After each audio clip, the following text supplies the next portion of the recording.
You're listening to the Back Home Network, presented by Homefield Apparel.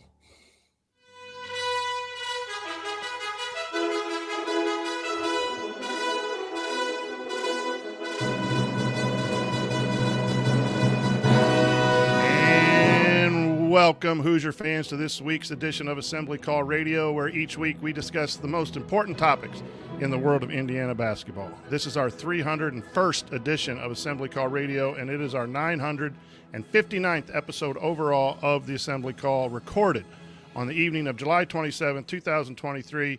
I'm your host, the coach, Brian Tonsoni.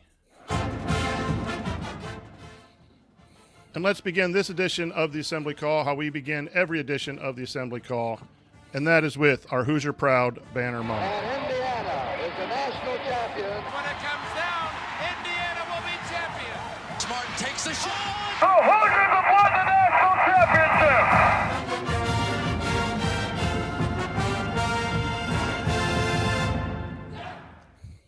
This week's banner moment happened on Tuesday when Anthony Walker arrived on campus.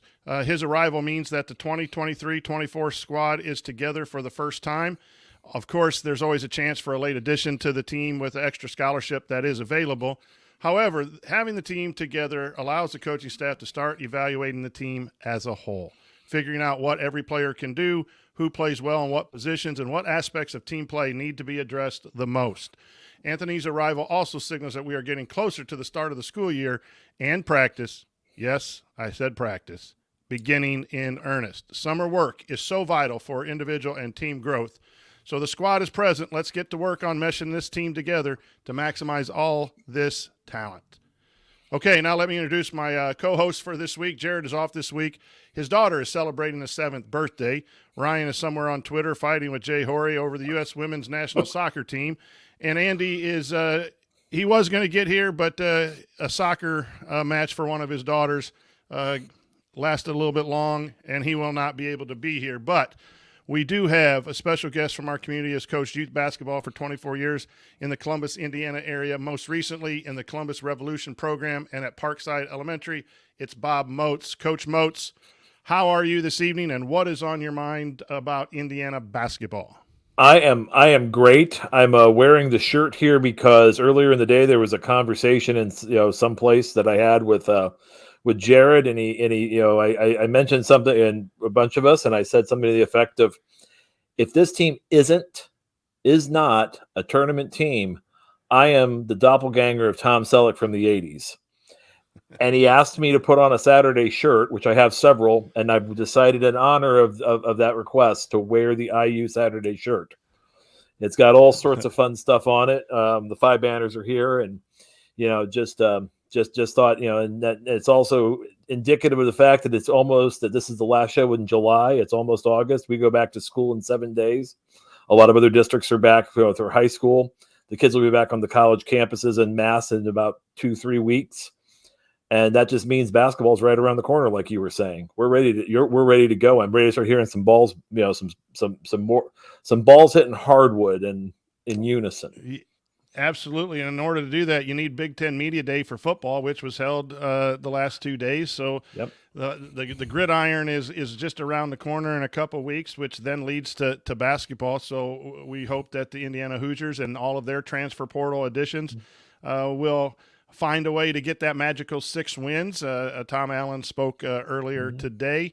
And that means, again, it's just it's getting closer. And in these summer sessions, we hope to bring you enough information to keep you informed and just give you a little bit of taste of what's going to happen. And Bob and I have an interesting segment, too, where we're going to go through the roster and try to give you some points that aren't as obvious about the players and the team going forward, and we hope you enjoy that. But here's what we have in store this week. We have a very few Hoosier headlines, but we'll go over them in segment 1. And then in segment 2, as I said, player-by-player strengths and weaknesses. We'll talk team offense and defense as well. And then we have some good questions, 4 good questions from our community in segment 3 in the mailbag. All of that is coming up this week on Assembly Call Radio. And now let's talk about our presenting sponsor. Homefield Apparel, wear one for the team. This edition of Assembly Call Radio, just like all shows on the Back Home Network, is presented by our friends at Home Field Apparel, where they have the largest collection of vintage IU apparel that you'll find anywhere, with beloved logos like 2 different versions of the Bison and so many more. The bottom line is that Home Field has something for fans and grads of pretty much every school, with unique vintage logos for all of them. And no matter what you buy, you know it'll be comfortable, the colors will last through many washings, plus you're supporting an Indiana-based company that came up through the Kelly School of Business. What could be better than that? They come out with some new IU stuff. They're coming out with new schools, refreshing the schools they've already had. Mystery box sweatshirts, if you're into that, the discounted price, and they'll send you something that you don't even know is coming. They do it well at Home Field. So go to homefieldapparel.com and use our promo code HOME for 15% off your entire first order. So if you haven't used it yet, that's HOME. Promo code HOME for 15% off. Once again, the website is homefieldapparel.com. Wear one for the team. All right, here are some Hoosier headlines. And as Bob said, we don't have a whole lot of what's going on, but Anthony Walker did make it to campus. He had to finish up some academics. He is here. He came Tuesday and is starting to play. I'm going to totally mispronounce this recruit's name, and it's really bad of me, but I think it's Honor Boating. If that's wrong, I will correct that. But he put IU in its top 8. So, again, Indiana is making a lot of these lists. I think that's a good sign. Caleb Banks spoke with the media this week for a few minutes. And then former IU player and coach Mike Roberts was hired as an assistant at North Carolina State. He was at Cincinnati for a couple years after leaving Indiana when Mike Woodson was hired. So congratulations to Coach Mike Roberts. Always loved watching him coach and yell on the bench. I wish him nothing but the best. Bob, anything stand out to you of those headlines or anything else that you have heard that we want to share with our listeners this evening? Just know the guys are practicing and working their tails off on a day-to-day basis. And again, I was going to echo how glad I am for Mike Roberts going to North Carolina State, and just getting that bump up to the Power 5 and back into high majors for him to hopefully continue his coaching career as it progresses. Yeah, I think he wanted to stay, and I think Coach Woodson wanted him to stay, but at that time there was not a spot for him. Mm-hmm. And he had worked with Wes Miller, who was the head coach then at Cincinnati, and so he had an opportunity to get back as an assistant coach with active coaching. Since then, I think they've added assistant coaches who can work with the team and coach, maybe not travel. So there's been some changes in the NCAA rules on what assistant coaches can do. That allowed North Carolina State and Coach Keats to offer the job to Mike Roberts. But we like seeing that, like you said, go to Power 5. Caleb Banks spoke to the media, and again, these are short, brief moments, said all the right things. Interesting on how he is looking forward as a sophomore. And with you have a lot of newcomers of trying to teach how things are done, and he's looking forward to doing that. We'll talk a little bit more about Caleb. He brought up some of the things that I think we're going to bring up of what he can bring to the program. So that was good as well. Anything else on your mind here for Hoosier headlines, Bob? No, I just think, again, we're at a time of the year where it's going to be a little slow. But the other thing I would like to add is just seeing all the official visits coming up in the next month. That we're going to be getting a lot of word out of Bloomington, and wherever you find that information as those visits are going and what the kids are saying before, during, and after. It's going to be an interesting time, and a lot of groundwork has already been laid, and a lot of that first level stuff, second level stuff. We're getting closer and closer to some kids in that 2024 class, especially saying, okay, I'm ready to make a decision. And coach, I'm coming here, I'm going there. I will point out that, go to our friends at Inside the Hall. They're doing some non-conference previews. If you haven't been there already to see what some of the teams on Indiana's non-conference schedule, and the women's non-conference schedule is also starting to take place. I think there's as many as 7 games that have been announced for our Lady Hoosiers as they get ready to advance their program, which is on fire. So, okay, Coming up on Assembly Call Radio, we're going to discuss some player evaluations from a couple guys who haven't seen them work this summer, which is always good. But we have our opinions nonetheless, so stick with us here on the Assembly Call.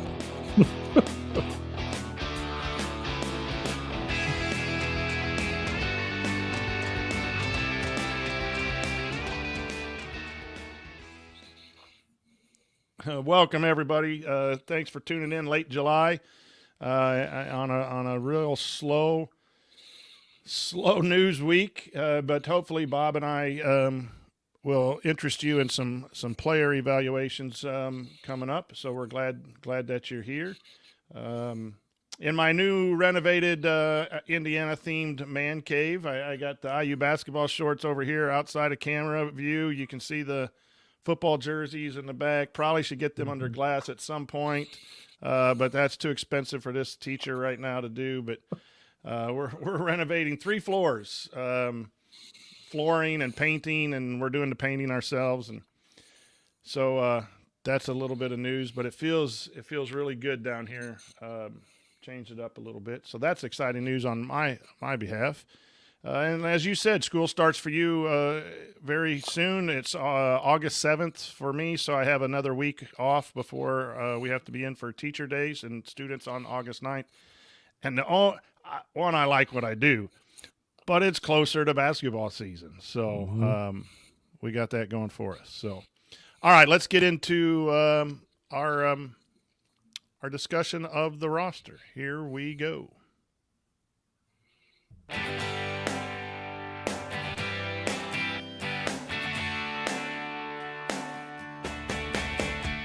Hi, this is James Blackman Jr. I never miss an open three, and I never miss an episode of the Assembly Call. Join Jared, Andy, Ryan, and Coach after every IU basketball game. Go Hoosier. Welcome back to the Assembly Call. I'm the coach, Brian Tonsoni. I'm here with Coach Bob Moats, and we're getting ready to go right down the roster.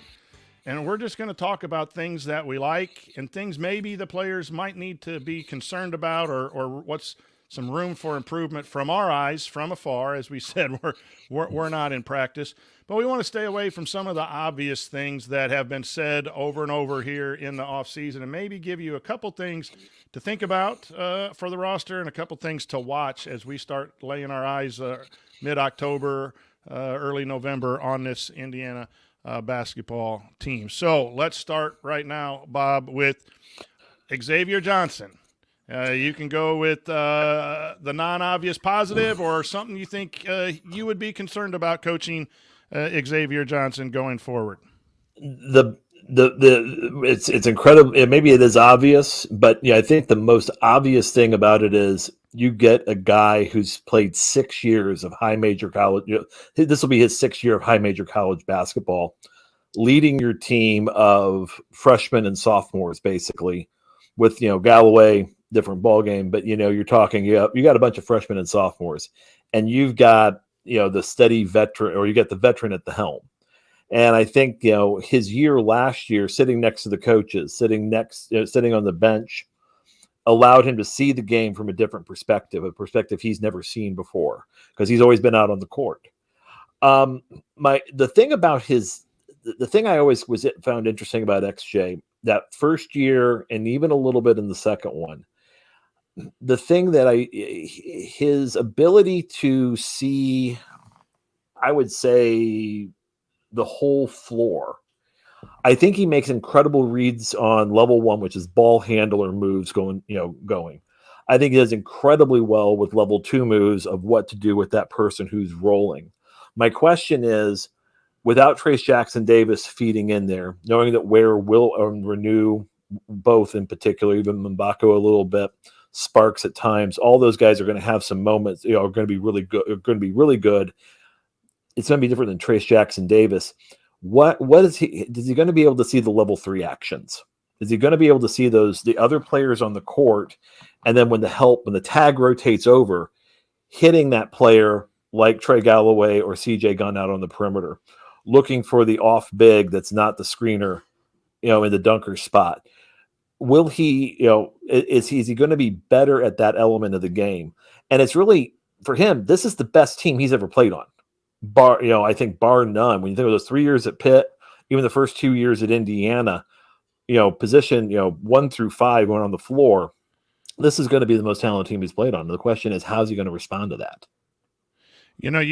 You match up with what I would work really hard on him is being that facilitator. And you put it in the 1, 2, and 3, but if he embraces the facilitator role over a scoring role, he's going to get his points because he's going to come off and score at the rim. He's going to get some kick-out threes. I'm comfortable with his scoring output.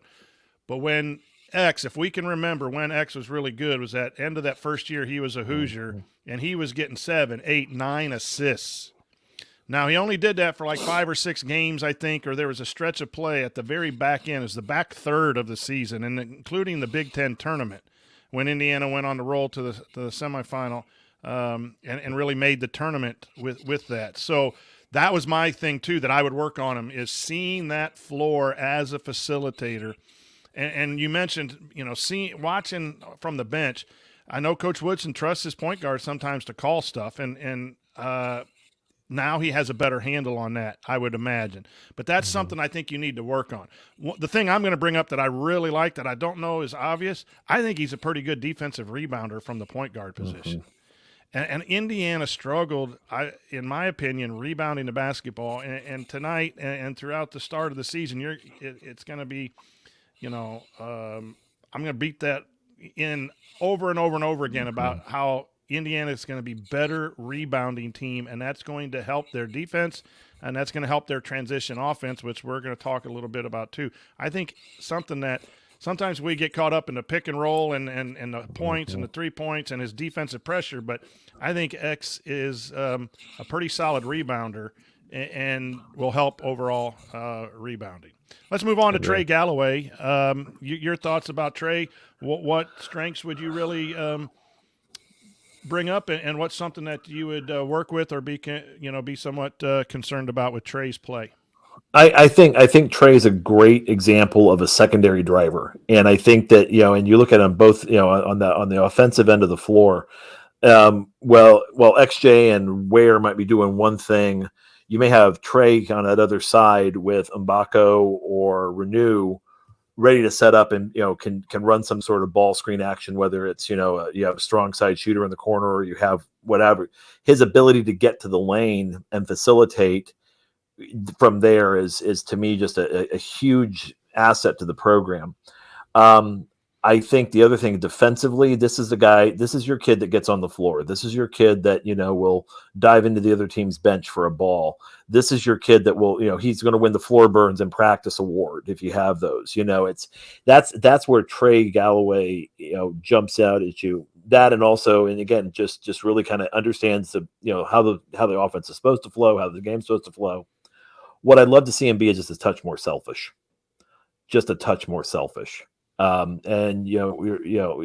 Coaches, it drives us crazy when kids are too selfish, but it actually drives us, I think, crazier when a kid isn't, is like, I don't want to shoot it, or no, it's like, there's a point where, man, it's your time. And if he can get his time, and again, I'm thinking Trey's probably a 20-minute a game player. I look at that as that's where I'm seeing it's like if he goes to 24 or 28, I'm not too sure where we are as a program at that moment. There will be times where he will hit that, but I really see him kind of being, in early game situations, even if he's a starter, certain situations, kind of in in that second half. But I really do think that, if he can just maybe, again, look for his shot a little more and be stronger with it. I'd like to see, things like the floater would like to go away. I'd like to see more jump stop and, step through type moves, that sort of thing. But that, and I think on the defensive end, just being a little more disciplined with his hands. That's the one thing I see with Trey. It's just, it's good to be active, but it can be a thing of being a little too active with your hands. He's that glue guy. He does everything, at full speed. Yes, I think, what he does well defensively is he gets to people on the catch. They assign him. I want to think about the Purdue games. And when those guards caught the basketball, Galloway was there with his hand in the way, maybe a little too handsy, like you said, but he was there, which pushed those guards out 3-4 more feet, which disrupted the flow of the Purdue offense in both games. I think he's really good at avoiding screens and sprinting to the catch for the perimeter. Defensively, where I'd like to have him get better is in that nail slot rim stuff that Woodson plays. He sometimes overcommits or stays too long in the help, and he's got to learn to play a little bit of that game and get out and close out on the threes, which I think everyone needs to adapt to Coach Woodson's philosophy there, which you're in massive help, and so your job is to stay and then get out.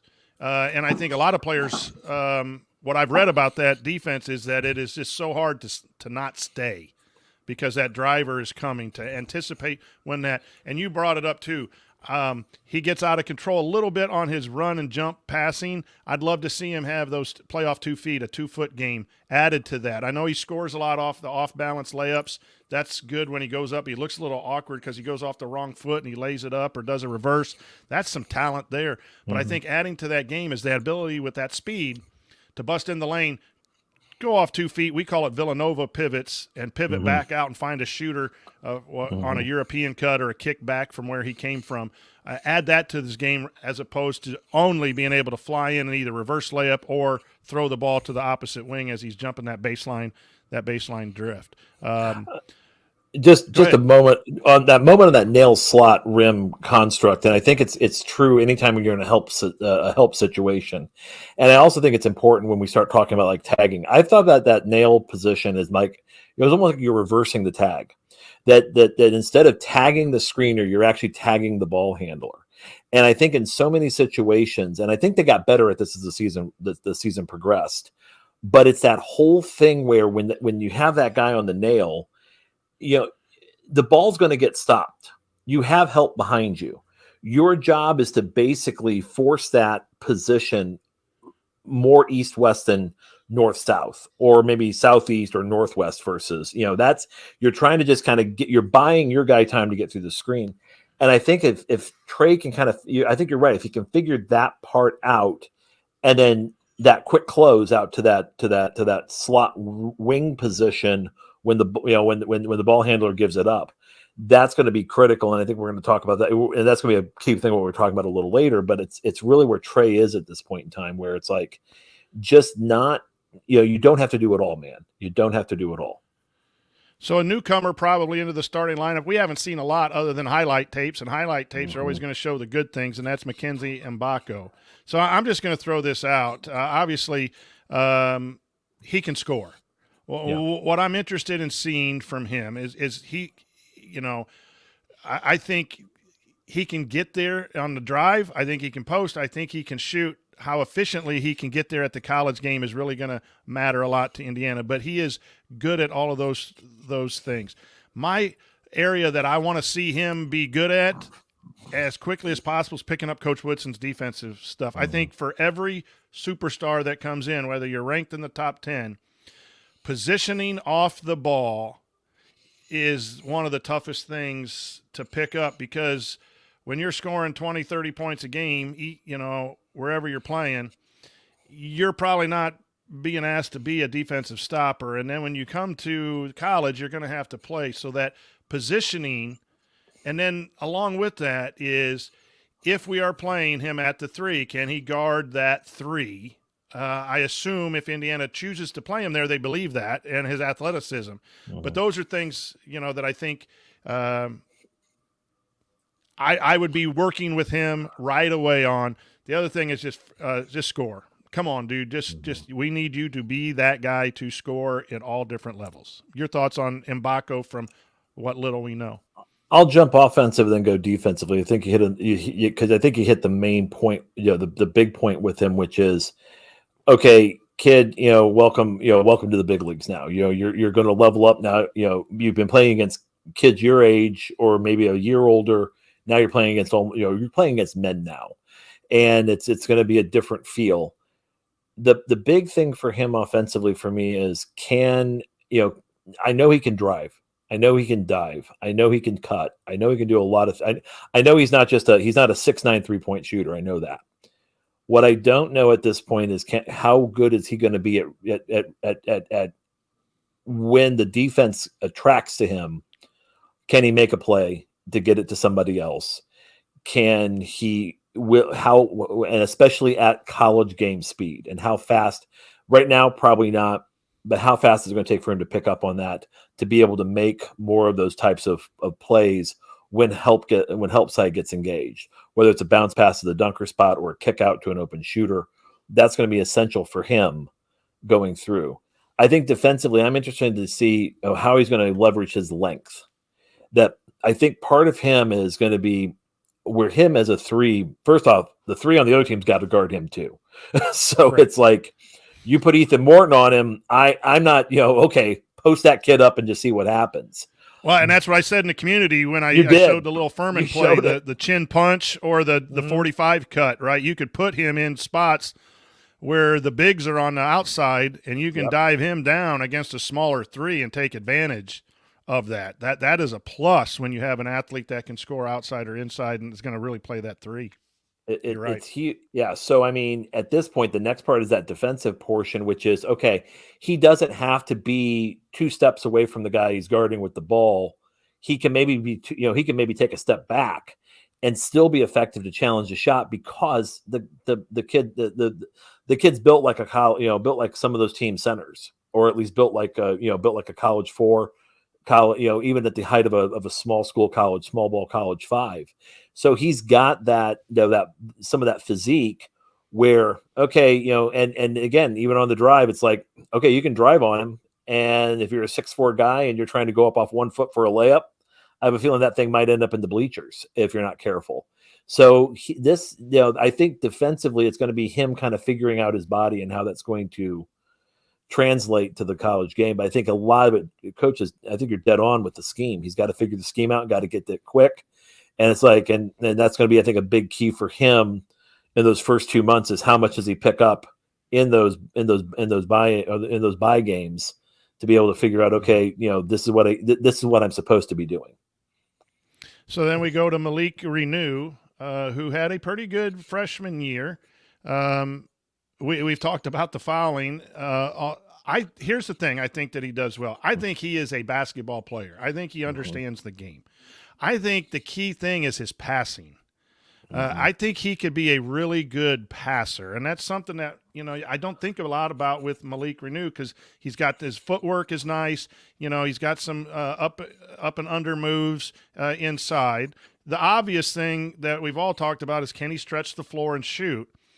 But he can be a passer. If he can draw someone out a little bit where you can dive a Mgbako or you can set what I call a wiper screen, a big to a guard for a 3-point shot, can he be an efficient passer from that 4?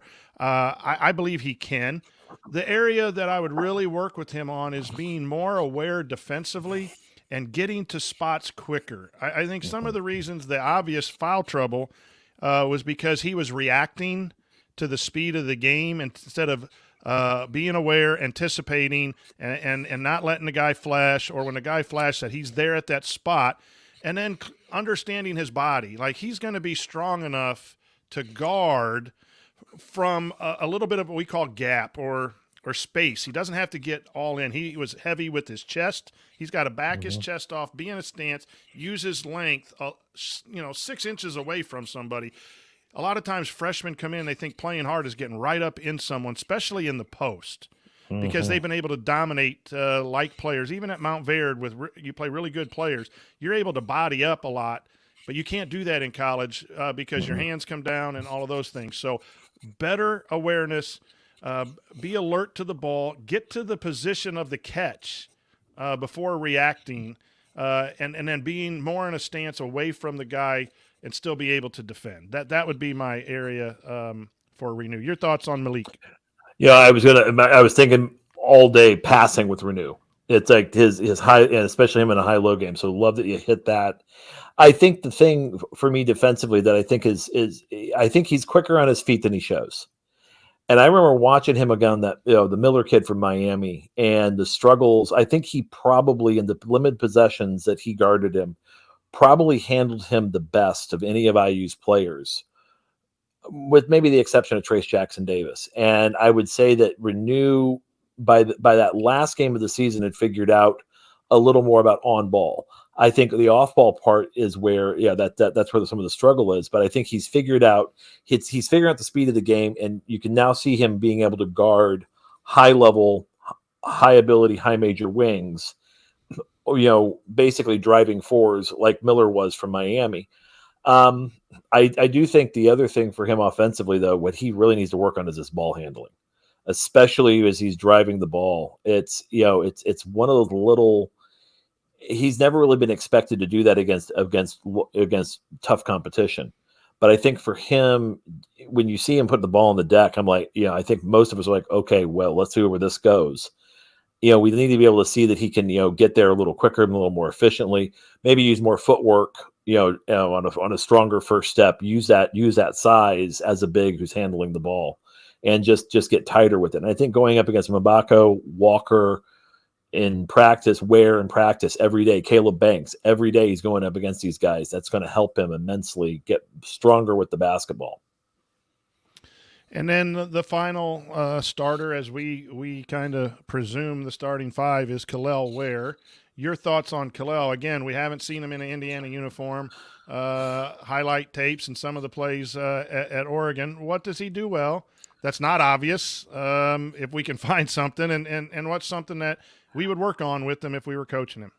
He's versatile. I mean, there's so much he can do out of, just especially in transition. I was watching some video from when he came in, and just watching when he hit 3-point shots, that he would set up behind the 3-point line, and just in transition, they would just pop it over to him. And it was so smooth at 22 feet, 23 feet, just letting it fly in transition, stopping at the top of the key.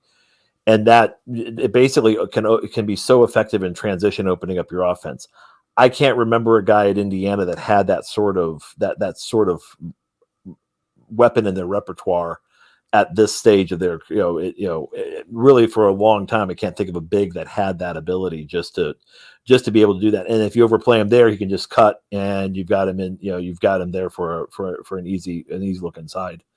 I think the big thing I'm really, I wouldn't say worried, I'm really concerned, I'm really watching for is how he handles physicality in the Big Ten. Bigs can be really funny. And I come from Columbus, Indiana, so we don't really do bigs. Not since the 60s, and I would say that the big problem is, but when you work with them when they're younger, especially, they're not always their most physical players coming through. And sometimes they don't exactly eat up contact. There's not a whole, it takes them a while to figure out how to bang around a little bit. And when you get in the black and blue division of the Wisconsins, the Michigan States, the Purdues, how is he going to Rutgers, especially? You start looking at those programs. How's he going to respond when he's dealing with taking a lot more action, probably below the chest than he's used to taking? And how's he going to handle kind of hip checks and those sorts of the sorts of moves that seasoned bigs use, especially in the Big Ten? I think he'll adjust to it. I think he'll do fine with it. I think he'll be great at it. But it's one of those things where I just want to, just one of those things of making sure and that's probably the one area I'm like, let's just see where this goes. Yeah, I agree. I think he can play the 4 as well, even though he's huge. You might see more of a Reneau scoring down low. So, again, I think it'll be interesting for Indiana fans to see his shot form. I think he has nice form. We've had nice players at the 5 and the 4, but they weren't really shooters. And I know that he didn't shoot a high percentage at Oregon the first year, but they had a lot of bigs. And then he fell out of favor in the second half. So I think we're going to really be happy with how he shoots it. Now, whether he shoots it for a high percentage or not, or uses it, but I think he can go to either shoulder. And he's got a little bit of a Sigma or a turnaround game in the post as well. which is nice. You took the word out of my mouth, Coach, with physicality. And the physicality is going to match up in two ways. One, he didn't end up in a good way at Oregon in a program that demands a little bit of toughness. Coach Woodson's going to demand toughness. I mean, it's just pure. That's what he is.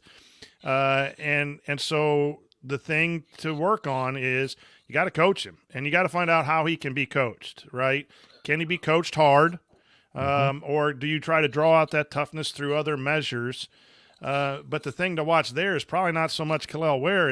It's how does the coaching staff coach this kid who supposedly has, some motor questions. We'll just put it that way to be fair to the young man. Some motor questions. How are you going to coach him to be physical?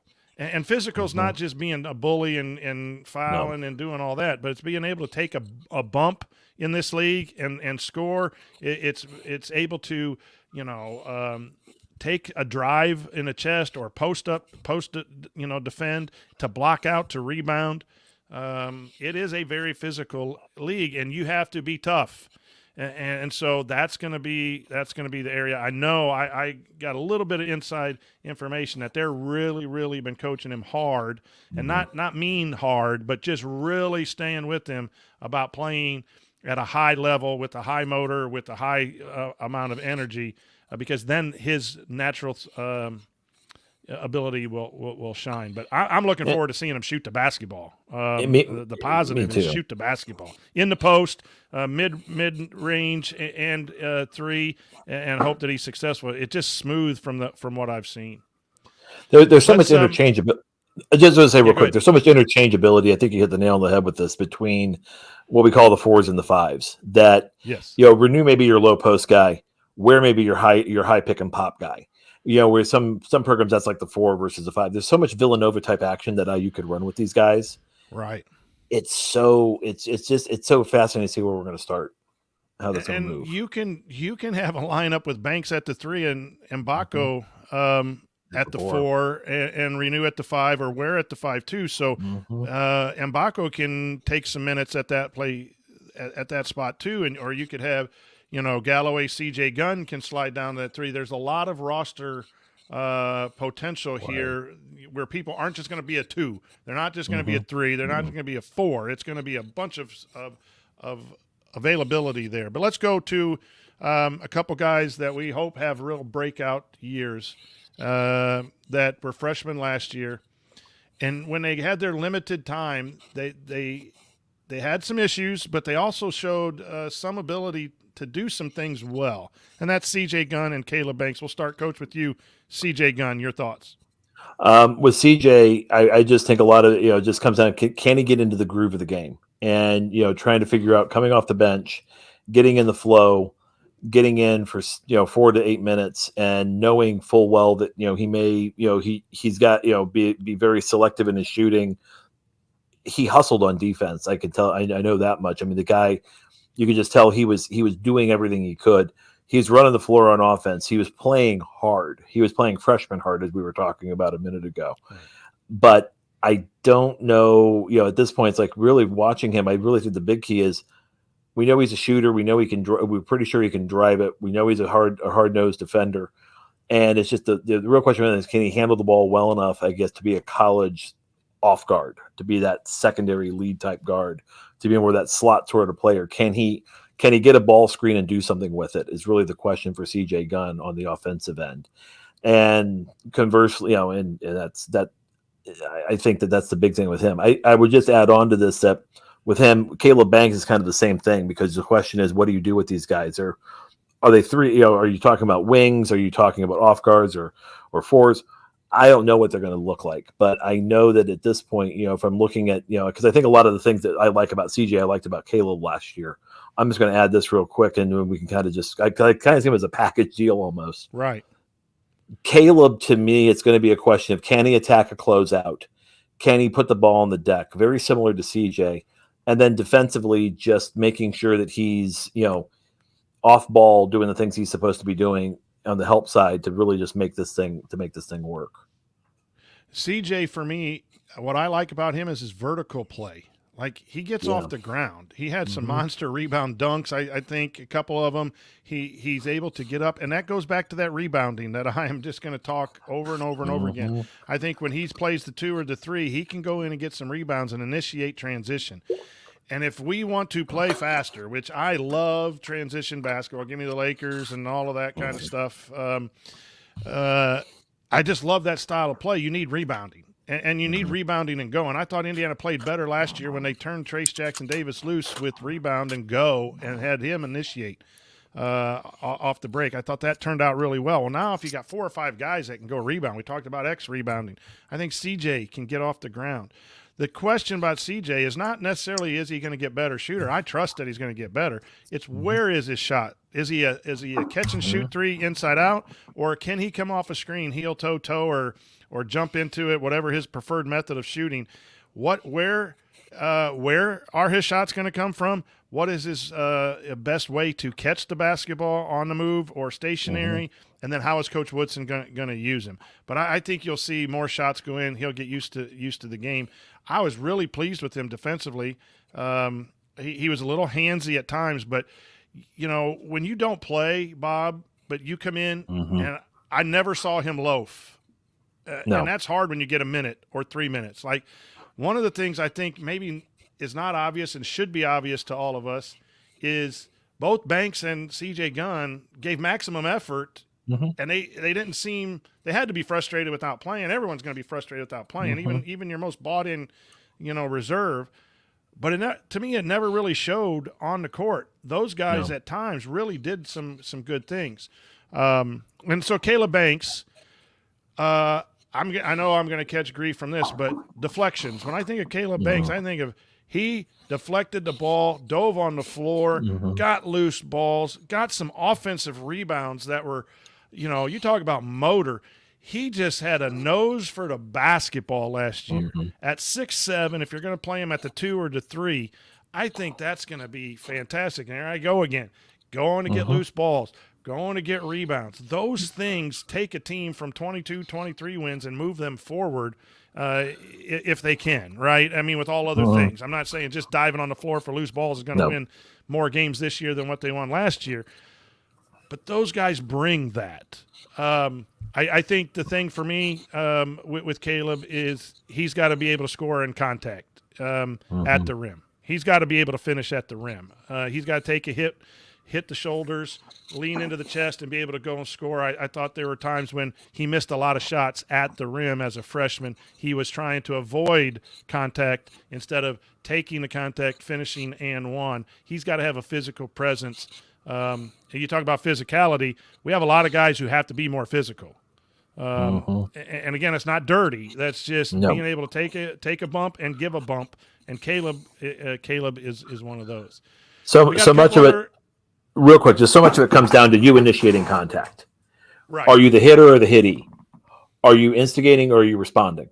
And I think that this is something where especially really good players, and I know we both have coached guys who are really good, they're not always good at being the instigator because they're always so good at avoiding it through using athleticism and skill. And all of a sudden, you don't have that. All of a sudden, all the cars go 230. You're not the only car on the track that goes 230 anymore. 220 is still pretty fast, but now that everybody's 230, you're going to have to race like everybody can go 230. So that's the thing of watching Caleb, watching CJ being able to, all right, I'm gonna hit first, then block out. I'm not gonna create I'm not gonna charge into the guy, but I'm gonna definitely make some contact to give myself some space to get my move, to make my play. All right, so we got four guys. Those are the top 8. We got 4 guys. Let's run through those real quick. I'll give you Anthony Walker. I'll take Peyton Sparks, and then we'll go from there. Okay. But fire away on what you know about Anthony Walker. Walker is, if you talk about a guy that can dive to the bucket and get points that way, that's Walker. Walker is the sort of guy that when he's in there, if he's going to, on the times we're going to see him in there, I think when you see him go in, he's going to be the guy that, his guy leaves him and he just backdoor cuts it. He gets in for the layup or the dunk. Not really sure where he is defensively. I think that he's somebody that for his size, he's not going to play post players. He's going to be out on the perimeter guarding more. That would be something to be interesting to see how Mike Woodson utilizes him.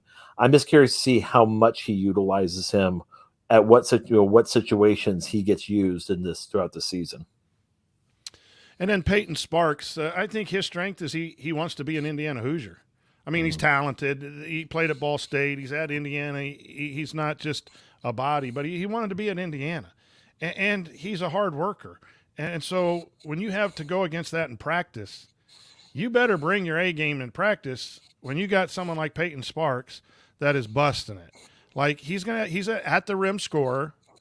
And he's going to be a heavy post defender. He reminds me of the Doer kid we had a couple years ago that would get some minutes on when you had a big center, Edie or whatever else. You got some foul trouble. You're going to be able to go in. He's going to banger. He's going to foul. He's going to do some of those things. He does those things well. He's got to work on his moves and his athleticism from what I think.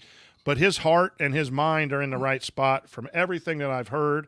And I think he's going to be able to accept a limited role behind some very talented 4s and 5s.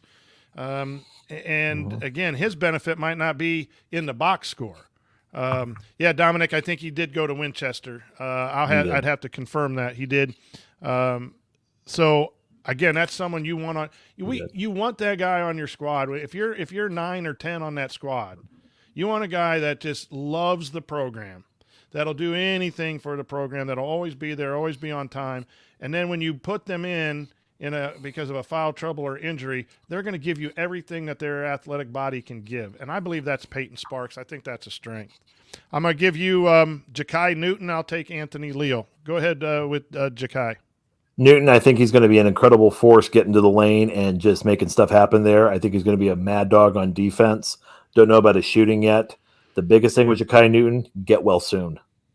We're hoping this kid just gets healthy and, and whether he redshirts, whether they try to keep his year of eligibility and try to use him later in the season, whatever they all decide to do is, will be in his best interest. But I think the big one for him right now is there's just not much we know because we haven't seen the kid play at 100% in about 2 years. Yeah. For Anthony Leal, I'd love to see him get some run. I think he's at the back end, but what a great teammate. And I think he's a great passer. When he did get some play so far at Indiana University, he was one of the better post feeders that you have. And I know he can shoot the basketball. So, he's going to have to work on probably being able to guard in order to get on the floor. But, he's a veteran. And he's a good teammate. I don't know that he'll have a whole lot of minutes this year. I think you're going to see the top 9 play significant minutes. I think Peyton's going to be Sparks is going to be number 10, and then they'll take it easy with Ja'Kai because of his injury. So we got a couple more things to go through here before we get to segment 3.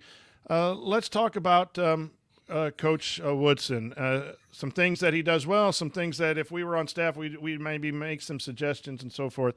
I thought Coach Woodson got better in year 2 at controlling the offense and controlling the flow of the game. He's so good after timeouts that I was always clamoring, like, if you're good after timeouts, call stuff on the fly. Obviously, you want transition basketball first, but I thought he did that. I thought he did a much better job of substituting. And after I've reflected, Bob, I think he did a good job in using the roster that he had. And I loved all of those guys, and we've been in the tournament 2 years in a row. But this roster is a lot more athletic and has a lot more potential. Their problem is going to be experience, where the team that just left had experience. And sometimes experience is better than talent. You know that as well. Mm-hmm. But those are some of the things I thought. And Coach Woodson off the floor has been fantastic. I think he's done a good job recruiting, needs to keep it up. But, I had someone tell me this summer, like, those kids just eat up everything Coach Woodson tells them. They look to him as a father figure. When he pats them on the back, they're all just soaking it in. When he kicks them in the butt, they're all soaking it in. So I think you've seen Coach Woodson grow to the college game. I mean, he's a heck of a coach in the NBA, but college is different. I think he's adapted. I think he'll be even better in year 3. The thing that I don't know what you can do or what you can't do, but defense got a little worse this year with a veteran team, with the same team coming back. Might have been because of X not putting the ball pressure. Hood Schifino was not the greatest at putting the ball pressure on there. Obviously, when you look from year to year, other teams, you can cherry pick some of that.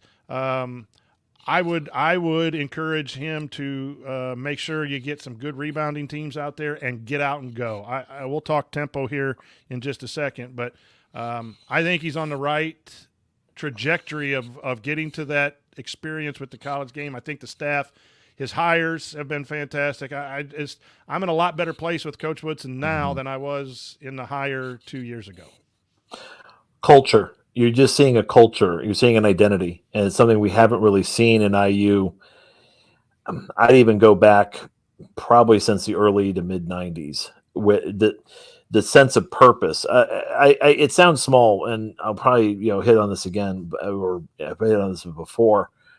But watching them walk into a basketball game, watching the team come out on the floor, and the staff walking in basically it's in a line, but everyone it's like they know their job, they know their purpose, they're there, they're all business. And then you watch little things like timeouts. You watch things like them exiting the floor. I don't think I've ever really seen him chew a guy out. Like, you see sometimes coaches are just losing their mind on a kid going through the tunnel. I don't think I don't see that. It's more or less this thing of, and I don't even really think you can tell when he's not happy, but you don't kind of see that same sort of almost overdone sort of frustration or what have you, or you just know that everybody kind of knows what they're supposed to be doing when they're supposed to be doing it.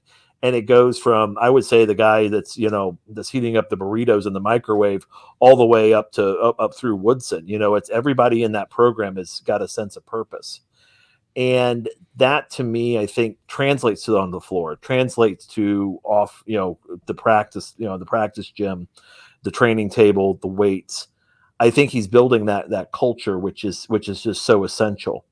I think if there's really anything I'm kind of looking at from a question standpoint is, okay, here you are, it's year 3. You're no longer having to play through the post. You're no longer having to use your primary scorer is no longer a guy who's a back who when you got him was a back to the basket player. That you turned into a guy that was much more comfortable playing front to the basket. My big question now is, okay, can you quickly get a highly talented group to play together, knowing there's going to be hiccups, knowing there's going to be some dips in the roller coaster, knowing they're going to have some bad days.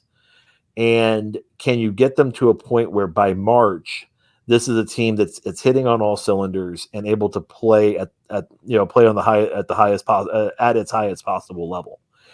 You can play yourself into a thing of saying, this team may just limp into the tournament or could be a Final Four contender. You look at this roster, you look at this situation, you can go up and down any which way you can. But at this point, it's going to show, I think, for him, how effective is he, in getting that message across early on with really for the first time, his guys.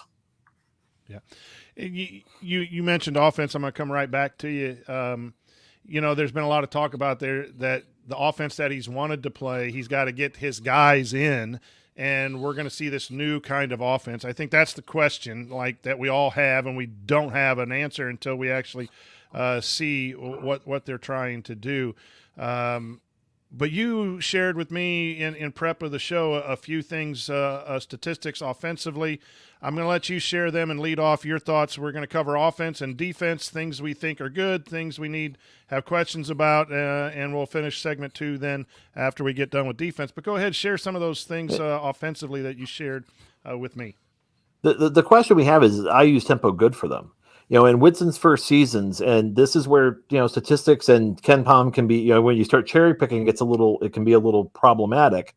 IU is 175th and 145th in tempo, at around 67 to 68 possessions per game. That's over the course of those first 2 seasons. But in 21-22, the offense had an average possession length of 17.5 seconds, 176 on offense, 17.9 seconds on defense, 267th. Last year, it was 16.4 seconds on offense, which was 48th in the country, and then, or 48th in D1, and then 18.7 seconds, 355th on defense. in many respects, when you look at this team's tempo, they're playing more like Iowa than they are Purdue, Wisconsin, or even Michigan State. They're at the top end of the Big Ten in trying to push it. So you could say, well, they're not, they're kind of an average team on tempo when you look at overall possessions, but they're getting a shot much faster than their opponents are getting a shot on the defensive end. And I think that that's telling us something about how Woodson wants to play, that he's trying to find ways of getting these guys to go north-south versus east-west. And he's trying to get his opponents to go east-west, and he's doing a pretty good job of getting them to do that.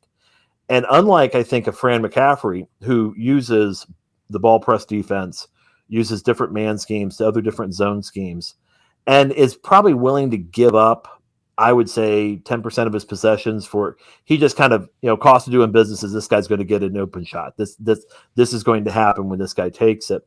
I think Woodson is a lot less tolerant of that that cost of doing business bucket.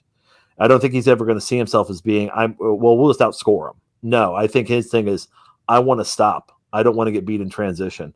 I don't want to get beat on the boards. I want to make sure that, we're doing and we're getting out and running because I want to push five guys. All five guys on the floor, I think he wants them to handle the ball in transition, be able to get the ball up the floor quickly, beat the defense down the court, and then if they have to, again, the best part about the best part about getting an NBA coach is he's had to run offense with 6 less seconds. So he sees that element of, we're going to get down there, XJ, get me into a ball screen situation quick, and we're in a out of our secondary break, we're into a quick hit movement, so we don't have to get realigned, so we don't have to get all set up, and just get the defense get set as we get set to run a set to get them moving. So do you see those numbers getting better offensively with this squad and being more of where Coach Woodson wants to go? I am a big believer in transition offense and transition defense. If you can win the transition offense game and win the transition defense game, you're going to win more games than you probably should just by talent alone. Because, Bob, I just think defenses and scouting and all the analytics and everything – if you let the defense get set, then they know what they want to do. If you can score in the first 10 to 15 seconds, whether it be your primary break or your quick-hitting secondary break, I just think that's better. It's more fun to play. It's more fun to watch. And it's something that I've wanted to see IU transition to for many years. And it seems like statistically it was headed that way, even with the roster that might not have been built to do that as efficiently as the rosters going forward. Your thoughts? I think so. I mean, because he's doing this with, Race Thompson pushing the ball up the floor at times. Right. Miller Kopp on the break, right? Miller Kopp. And again, Miller Kopp is to Miller. Loved him. And I'll tell you, if you want a guy to shoot a 3 in transition, Miller Kopp might be your guy. But Mac Mgbako taking the ball down the floor, and I mean, okay. So Zach Edey, or who is Zach Edey going to beat down the floor on this IU team? Well, and Bob, I forgot to say I don't this. think they have a guy. I don't think they have a guy. No. I was going to say this both about CJ Gunn and both about Trey Galloway, and it slipped my mind. Getting ready this afternoon, I like their quick change of direction from defense to offense. We used to coach, Bob, first 3 steps are sprints. If you could beat your guy in the first 3 steps down the floor, you're going to get easy baskets. And I just keep thinking back. I haven't watched tape from last year, but I just think, how many times did Galloway get out? Yeah. Galloway got – you see the pitch ahead to Galloway. Well, now you might have Galloway and Gunn on the game, or CJ Gunn. I think Caleb Banks can be that way. But that's a skill. Sometimes that, again, we see the ball go in the basket or we see a ball screen or whatever. But when do you adjust and push off and know that your team's got the rebound or got a steal and you can beat your guy in the first 3 steps? I think we got several guys who can do that maybe last year we couldn't just because of athleticism, but we got a couple guys already have that skill. And that'll help with the tempo. That'll help with scoring early. I think, and again, you're looking at a situation where you have Gabe Cupps who's coming in as well. You look at a kid like Cupps coming in and being able to, just get down the floor. And then, so let's say that primary break doesn't work. You kick it back out to him and you're into something. You're automatically into something. We missed Gabe Cupps in our roster. I believe we did, didn't we? Now that you mentioned that is just poor hosting on my part. No, I jumped ahead to get to the sophomores, and then I went to the post players and totally forgot about Gabe Cupps. So you bring up Gabe Cupps. Talk about what he brings. He's again, much like Newton. We think the kid. I'm pretty sure the kid's going to be a dog on defense. I think he's going to make everybody crazy when he's up. And I think he can stay with just about any guard in the Big Ten. To be perfectly honest, I think he's going to be deceptively quick in that regard. I think the big question for him is, again, and I know I'm saying a lot about a lot of guys, but I think with Cupps it's going to be how quick point guards. We saw this with Braden Smith, who's, again, a talented kid in particular, can play with just about anybody for a period of time, but not knowing when the door closes, when the defense moves over, because the window that was there for your entire life is now closed a lot faster. And a kid like Gabe Cupps may struggle with, but that was there. No, that was there 0.05 of a second ago, but you're not in high school anymore. That's a college player, and that window just closed on you. So now you got to know, man. I think he's going to be deceptively fun to watch, especially driving the ball in 2-man game. I don't see it. Anybody saying, well, he reminds me of Jordan Holes. No, he doesn't. He just reminds me of Gabe Cupps. He just looks like a kid that he's just going to do that sort of. He's a coach's kid. He has great vision. He is a facilitator by design. Like, he loves to facilitate. But you bring up a great point. You actually steal my thunder. I'm sitting here so many times you say something like, oh man, I got to come up with something now. Because you took exactly what I was going to say. You saw it with Hood Schifino sometimes early, especially the first half of the season. That window, he was, and everyone thought it might have been a little nonchalant passing. Well, that speed that he was passing at Mount Verde, a very good high school, that still got through. But in the college game, those passes aren't, and it looks like you're being a little lazy, but it's not. It's the speed of the game. So Gabe Cupps is going to come in. He's going to electrify. He's going to go down. He's going to score. He's going to shoot and make a shot. He's going to go behind the back and throw it to someone. But his assist-to-turnover ratio early to middle to late, hopefully you'll see that to where he understands that window. And it's so correct on that window.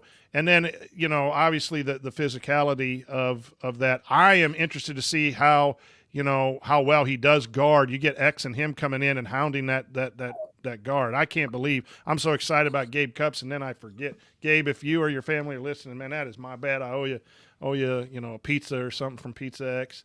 Free advertising. Now I'm really blowing it. But anyway, going back to offensive tempo, I am excited about where this is going. You're having more players that can be able to play multiple positions. You're talking about a Ware who could pick and pop. We haven't had a pick and pop guy. Can Reneau shoot and be a pick and pop guy as well? I think the offense is evolving in year 3 under Coach Woodson. I would, if there's something, I just would like to see him be a little more control. I want to clarify something. I need to do a better job as we get into the season. By sets, I don't mean flex offense or something that is point A to B to C to D and you got to follow it. I like movement, to move the help, to put people in a decisive situation, to drive, to pass, to hit the open man. Spacing does happen, Bob, when you're standing. No doubt about it. You get great spacing when you're standing because you tell the offense where to stand. But you also give the defense the ability to pick and choose where they're going and what they're doing without being confused. When you move lift shooters, dive, we call a 45 cut, when you do some of that. So that's the area where I would be saying to Coach Woodson, at some point you got to have some schemes, some calls that might not be plays or offenses, but they're just some actions to move the defense, to put your players in a position to close, to drive a closeout, to utilize a ball screen and hit the lift guy a little bit easier by messing that help defense up. That would probably be my suggestion on offense. for Coach the thing I would go to, and I'm all with the movement. I think there's almost like a lack of aggressiveness in cutting as well. And I'm going to take a different view on the movement because I think, you and I, we talked before, we're both motion guys.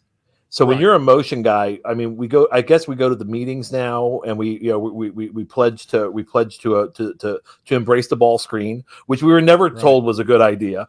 I mean, when you're a recovering motion coach, in the world where it's just not, you're not doing it, you have to do it differently with 5-out constructs and everything else. You start wondering, okay, so what do we take and what do we give from it? And the whole idea of the back cut. And I was just talking to a coach, recently, just talking about ruling their offense. Guys overplaying you, cut. You just cut to the basket. And teaching kids how to recognize that because they play too much 2K. That's the problem with kids today. They play too much 2K. 2K, nobody back cuts in 2K. There's no help defense in 2K.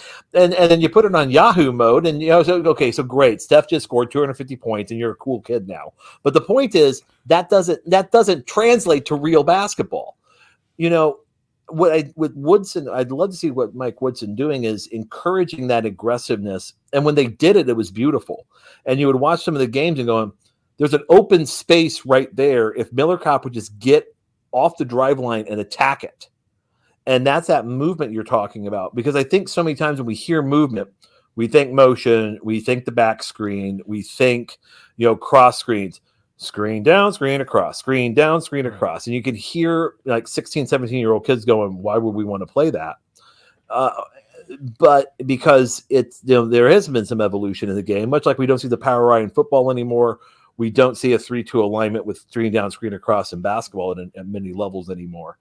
So I think the big key on this is we have, we do need to see Mike Woodson on the offensive end really just kind of, and maybe, again, some of the assistants looking at it also. I'd like to be able to see more of that where when the defense is overplaying or kind of over-scouting your set, attacking that a little differently.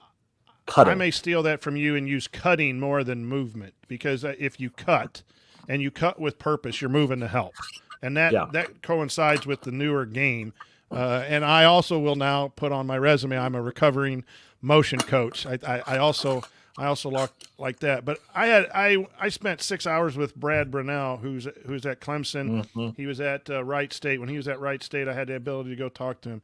And he's an old motion guy. And this was 12 years ago. And he said, I don't teach motion anymore. I teach them to move. Just cut, cut hard and go somewhere. And the problem with moving too much is you mess that spacing up. If you screen, you mess up spacing. So there's purposeful screening, but not all-out screening. If you go back and watch old tapes of IU, that lane is congested in the inside-out screening of Bob Knight. That can't work in today's. But you can set a chin screen if you are in the community. Go back and watch that 45 cut on that pick and pop. The Furman pick and pop with the 45 cut is exactly what you're talking about there. The defense turned and watched the pick and pop guy, and that guy just cut from the wing to the basket. That's not a call. That's not anything, but that is a designed movement cutting on offense. Let's finish here with defense. For me, we sometimes stay and help in that nail slot rim a little too much and give up that wing slot three.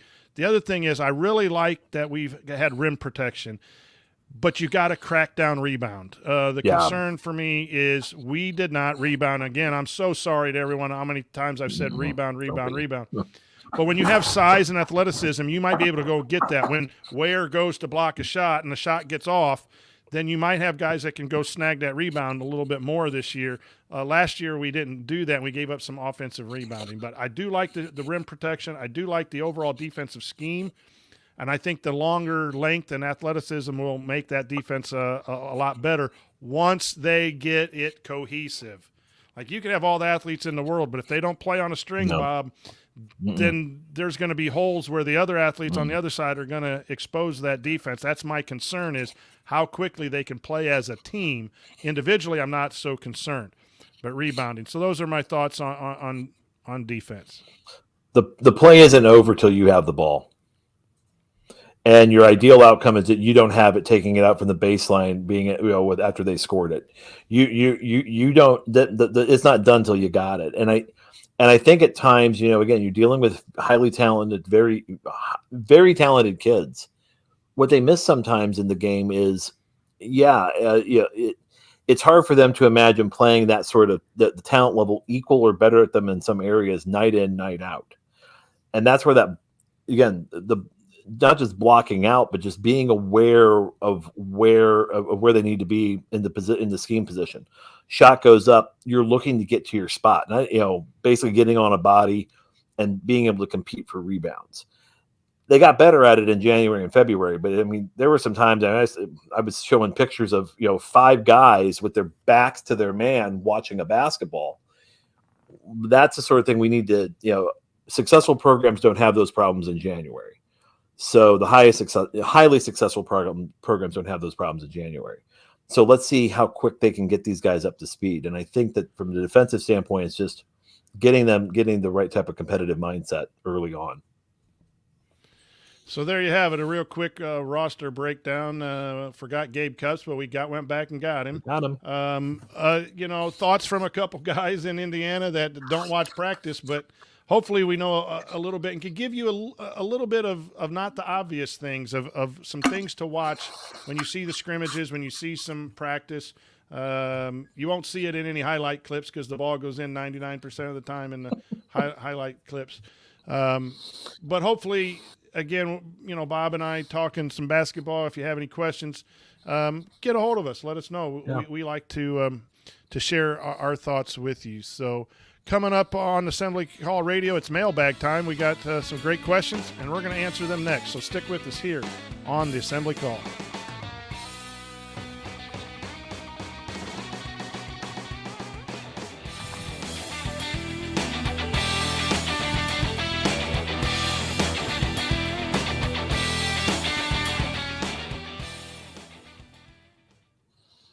That's good stuff, man. Love it. My wife always says, she goes, I couldn't do that because how do you answer stuff on the fly? I'm like, well, when you have a guy like Bob on and he steals all my thoughts that I had prepared, I feel good because I'm not. Me too. That's what I would put with you. It makes me feel good that other people are seeing the same thing, and I'm not just some old man get off my lawn. But that was good. I hope it was good. I hope people enjoyed it, but I sure did. I did too. And I always said, you and I could sit back, with whatever beverage of our choice, sit on a deck for 3 hours and just talk about this stuff and probably finish each other's sentences. Yeah. And that's I think one thing about basketball is that when you do it long enough, some things you everyone picks up on this, you pick up on it and you know what to look for. And I think that's the biggest problem, I think, sometimes that when you look at it from the beginning is, well, did the ball go in? How many good coaches have we been around don't even know, wait, who hit the shot? Yeah. When you're watching a team play, it's like sometimes like, who hit that? Because you're watching something on the backside. You're watching something away from the play. And that's why I love talking ball with you, man, because it's just, you challenge me because I'm like, ooh, wait, he took that one. So the ones you're starting on, I'm doing the same thing on this end, man. So don't worry about it. It's part of it. Yeah, no, I think the roster is better. Mm-hmm. I think it's less experienced, and that worries me, to be honest with you. Talent without experience, that can be a scary thing to navigate, right? The best thing is to be talented and experienced. But I do like I think the roster has better size, length, and potentially skill, and that does not demean any of the guys who left the program. The one saving grace is actually at 6 years. I go back to that I think that, if we were going into this with a freshman point guard, I'd probably be a little more nervous. Right. I have a feeling in a 70 possession game, those last 7 possessions, that if XJ can, if they can get this team to play in a way where XJ owns the last 7 offensive possessions, it's going to look really good. Like if he gets for 63 possessions, he gets everybody else involved, and he's kind of like, well, yeah, I got a shot here, a shot there, got a drive here, drive there, and then all of a sudden, those last 7 possessions, he can take a game over. That to me will be the interesting thing, because I think at that point, then this thing's clicking. And take a game over by scoring, by passing, Maybe. by defending, Whatever it is. by being that Coach Woodson on the floor is going to be his best asset. I do worry about XJ wanting to prove everyone. He sat out for a long time. The rust is not necessarily – he'll be a little rusty, but he has shown at times to be hyper – I don't want to say hyperactive, but hyper intense. And he just needs to play his game at his regular speed and read the floor and make the pass when it's needed, score when it's needed.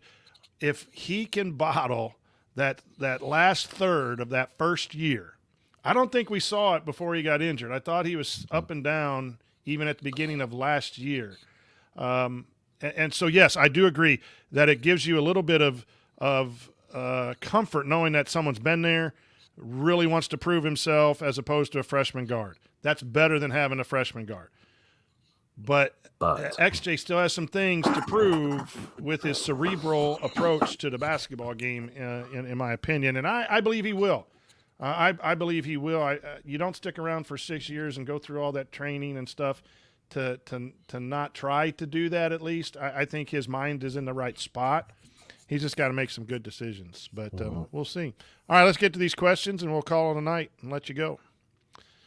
Here we go.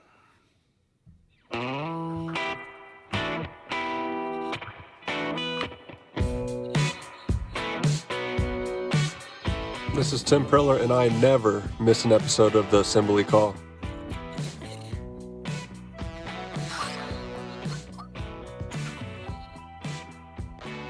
Welcome back to Assembly Call Radio. I'm the coach, Brian Tonsoni. I'm here with Bob Moats. So we just got done discussing offense, defense, Coach Woodson, the whole entire roster, including Gabe Cupps, a little late. And now we're going to go to your questions. It's time for our mailbag section. Most of these questions were submitted via our private IU basketball discussion community, which you can learn more about and join at assemblycall.com/community. Our first question of the evening is from JD DeFries. And JD asks, as coaches with experience at various levels of basketball, what factors do you look to when you evaluate other coaches, specifically college coaches, as a fan of the game? Bob, go ahead. It's a great question. I think for me a lot, it really kind of starts watching it when you're watching another team play. It's are you doing what you think they should be doing? When you look at a team on paper, when you look at kind of how a team is built, are they in control of the game? Or are they not in control of the game? And a lot of that comes down to preparation. How well prepared is the team coming out? And are they able to force a team to use their fourth or fifth options? Like a great example of me watching what I considered coaching malpractice was Bob Huggins last year playing Purdue. The greatest pressure coach of the 21st century, I think, was the late 20th to 21st century. Bob Huggins with the half-court trap defenses, whether it was Cincinnati or West Virginia. This guy put pressure on everybody. Purdue shows up, no denial. I mean, they let Purdue just run practice sets for 70 possessions. And I'm looking at that going, why is this not, what's going on here? So I'm looking at, how you have to stop Purdue. You can't let Zach Edey just run, just run the whole situation. So when you kind of look at a situation like, when you're watching a game and I'm watching a thing, I'm like, you're not really disrupting the other team. So how did your game plan not work in? Was it the fact that you didn't prepare for them the way that maybe you didn't prepare a certain way for them? Maybe the other backtrack to that is maybe the guys just didn't execute it the way that you needed them to execute it, or maybe you were just wrong in your scout and your assessment. I also look a lot of times, it's like one of the best things I've noticed is, and it's actually changed some of the things I did because I was one of those coaches in timeouts. Man, I was trying to cram too much information in.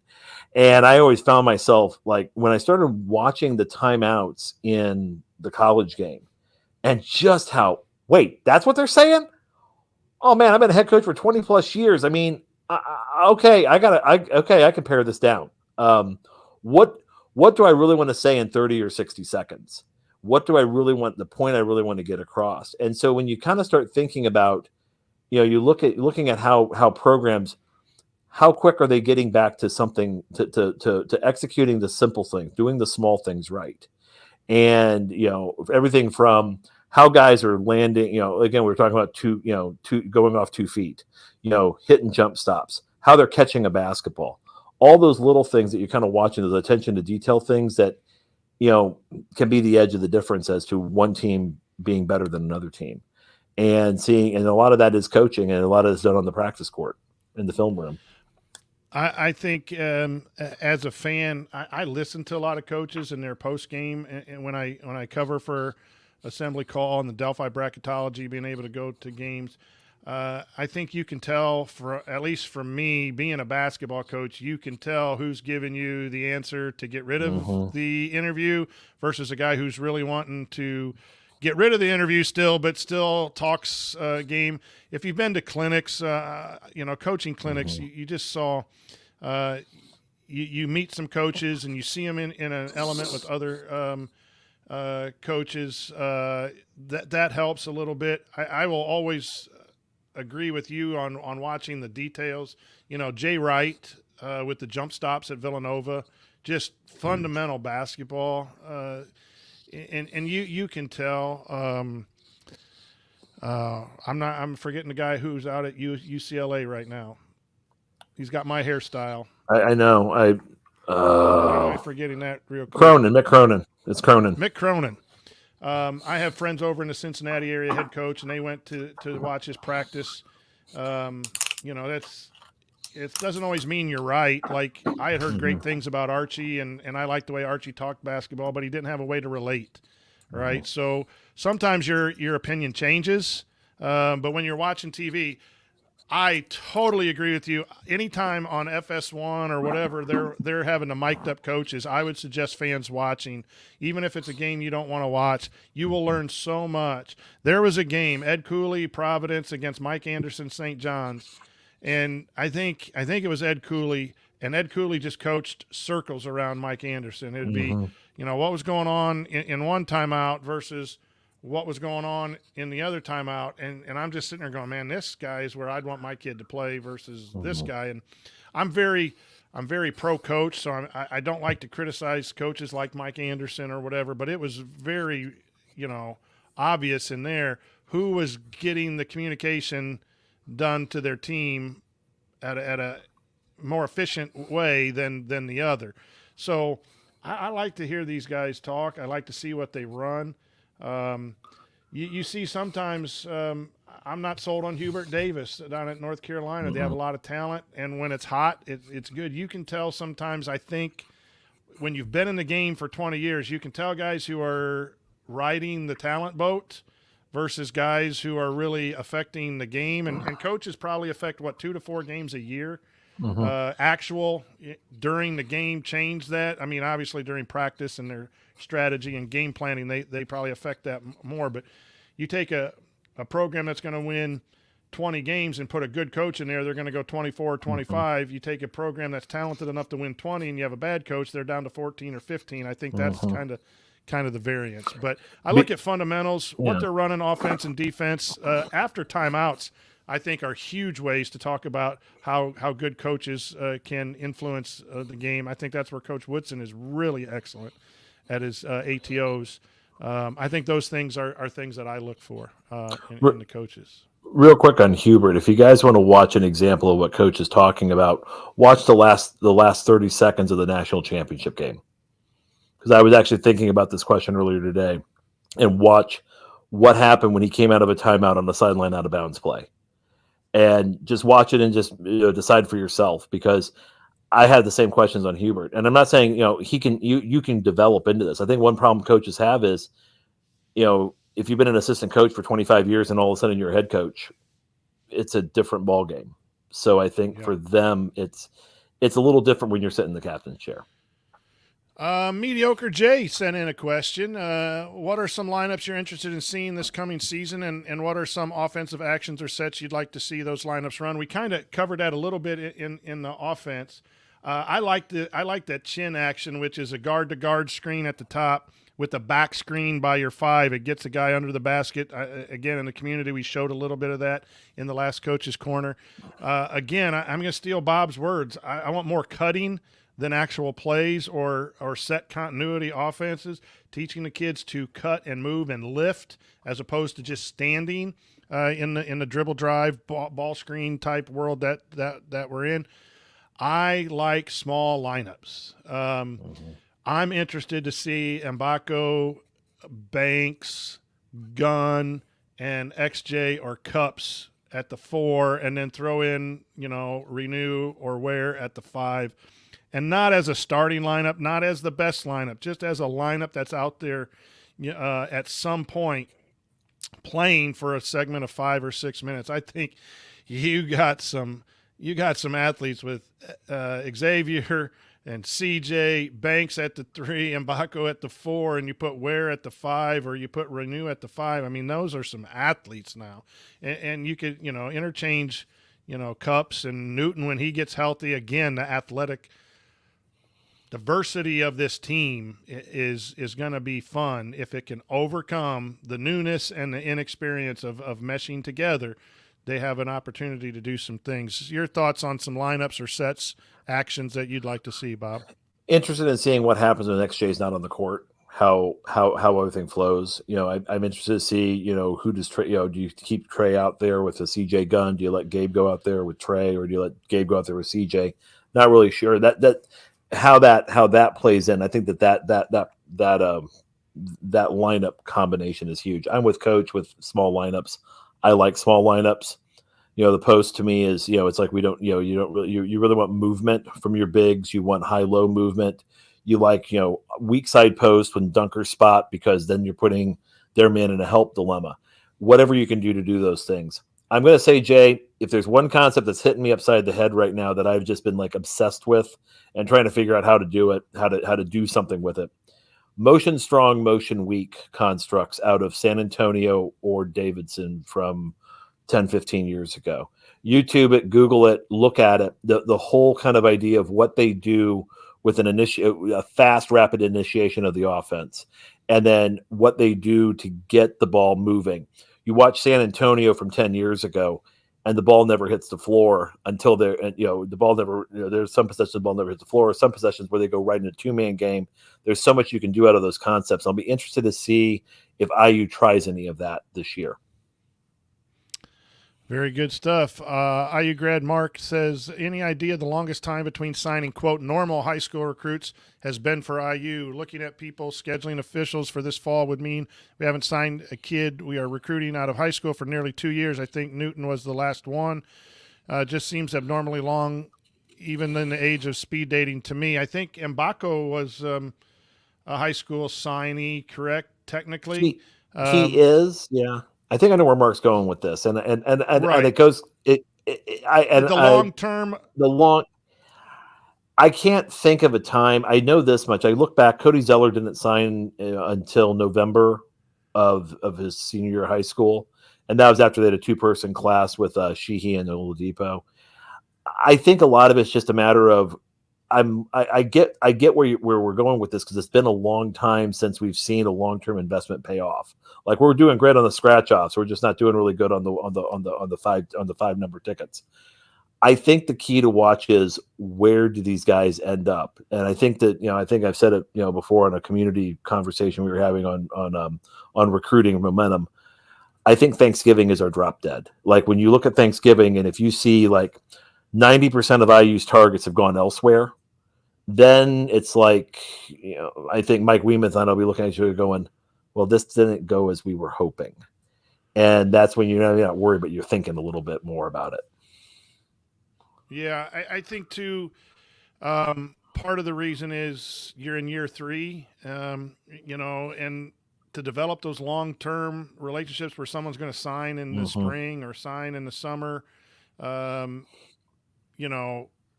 takes a little time in relationships, and really you have Newton and you had Hood Shafino as only the 2 what you could call traditional recruitments that weren't,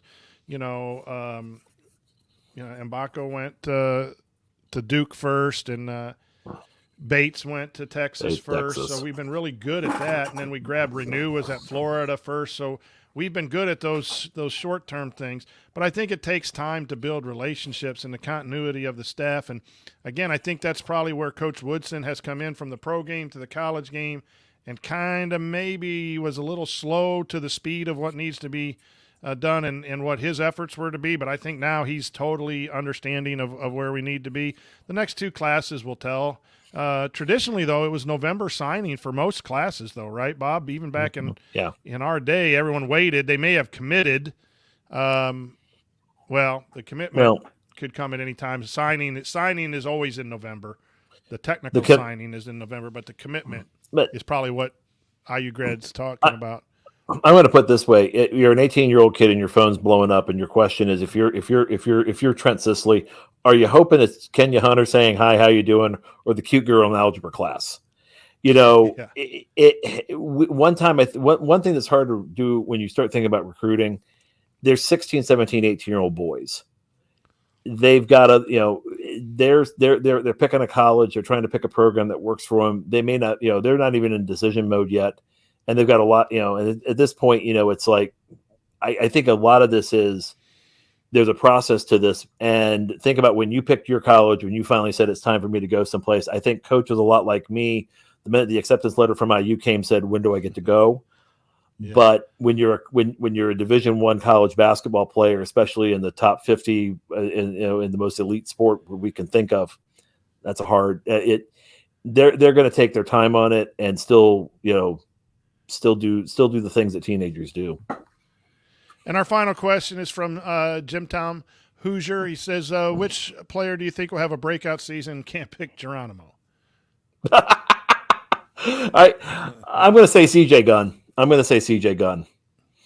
I think that's to me. I think he's going to be the one. You're going to see like, wow, compared last year, his first year to his second year, it's going to be a huge difference. I cannot argue with that, but I'm going to go with a little bit maybe of a surprise is Malik Reneau. I think sometimes it's like, everyone likes the backup quarterback. Everyone likes the transfers in, right? And they like those types of guys, and they forget about the fact that Malik Reneau is a really outstanding basketball player. And I think he's going to grow into a role that maybe a lot of people think he'll have a similar role as a freshman, but I think he might grow into a lead role. So I'm going to pick Malik Reneau for breakout player this year. Well, that's going to do it for this week's episode of the Assembly Call. If you want to see us do the show live, join us at assemblycall.com on Thursday nights for this live broadcast of our Assembly Call radio recording. Thanks to Bob Thompson for producing our music. Thanks to John Ringer for rigdesign.com for designing our logos. And thank you for listening. Until then. Take it from me, Yogi Ferrell. Keep your elbows in and your eyes on the rim. And go Hoosiers.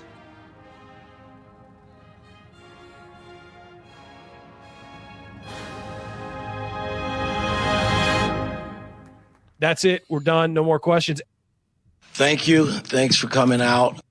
Hey, the show's over. Here I come, Coach Tonsoni. All right, that'll do it. Bob, thanks for joining us. Really good to talk hoops with you. Anytime, Coach. It's always a great use of my 90 minutes, and it also means my dog doesn't get to hear it as much. So, always good. It's just I've been cautiously excited the last 3 years, but just the talent level is better. I think we saw it. We talked about that. The tempo is getting better. The rebounding potential is getting better. We just have to see it actually come together. And sometimes that's difficult. And that doesn't mean the players aren't trying. The coaches aren't trying too. It's not just because they're talented they're going to play well. We hope so, though. That's my thing. And I mean, I'm fully expecting there's going to be some times they're going to look like a potential national championship.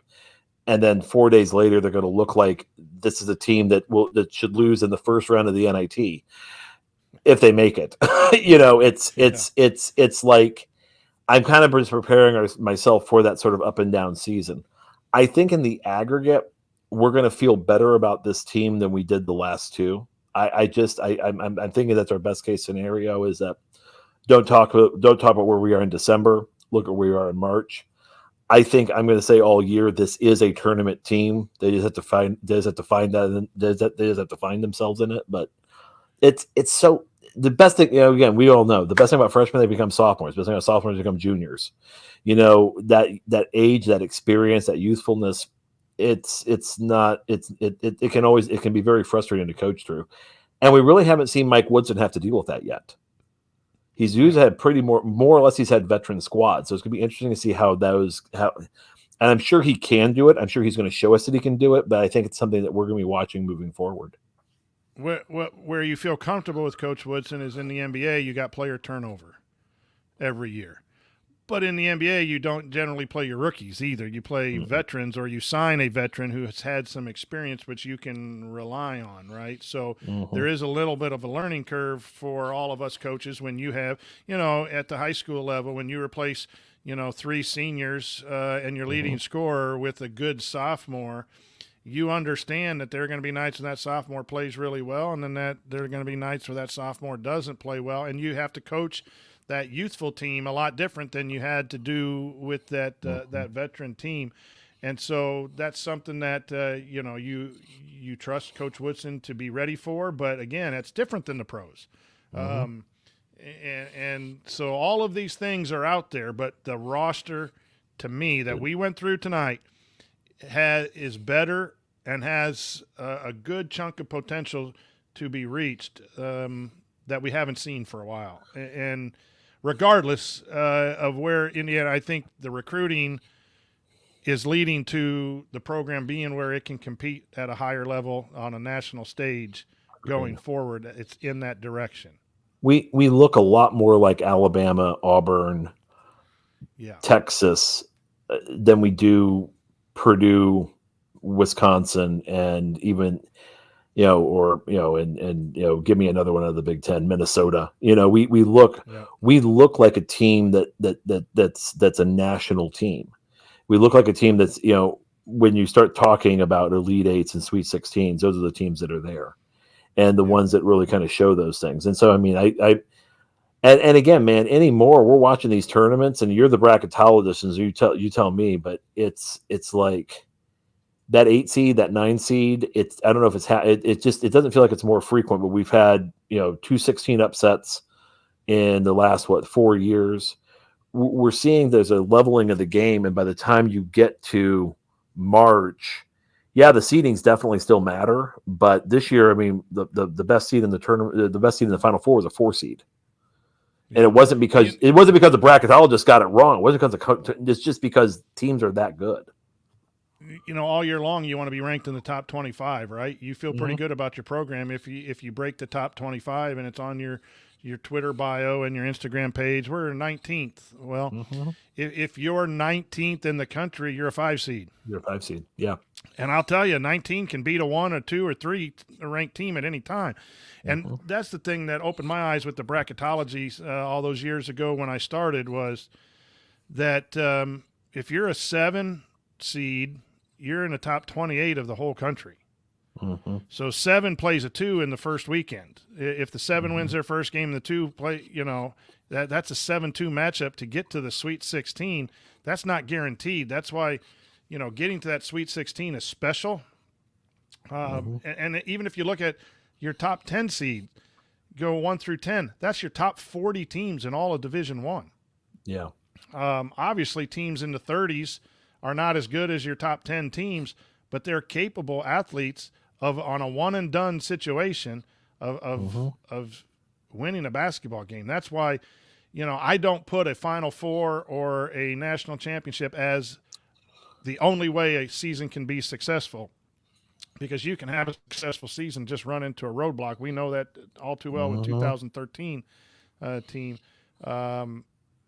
You want to be able to be a consistent winner and a consistent participant in that second weekend or the Final Four if you can get there.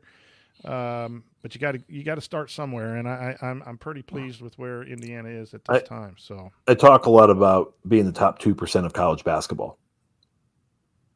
Yep. then that's that 1 through 8 seed, that or the ones in the 2 seeds. That's where we want to be. That's where we want to be more times than not. And knowing that you're never going to stay there forever, you fluctuate a bit. Yep.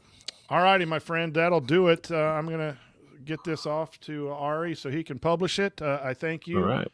Thank you. Good luck getting back to school and doing all those fun things. And before you know it, we'll see those balls bouncing on that hardwood. It's coming. I'm trying to decide if I'm going to New York or not. If I have some time to take and go see the Hoosiers play in New York, that's my big decision in the Man, you only live once. If you got a chance to do it, do it. Especially that time of year. Take the wife to Rockefeller Center. She'd love it. It'd be awesome. So, all right, my friend. All right. Good to see you. We will see you soon. Be safe. Thanks, everyone, for watching. Have a good weekend.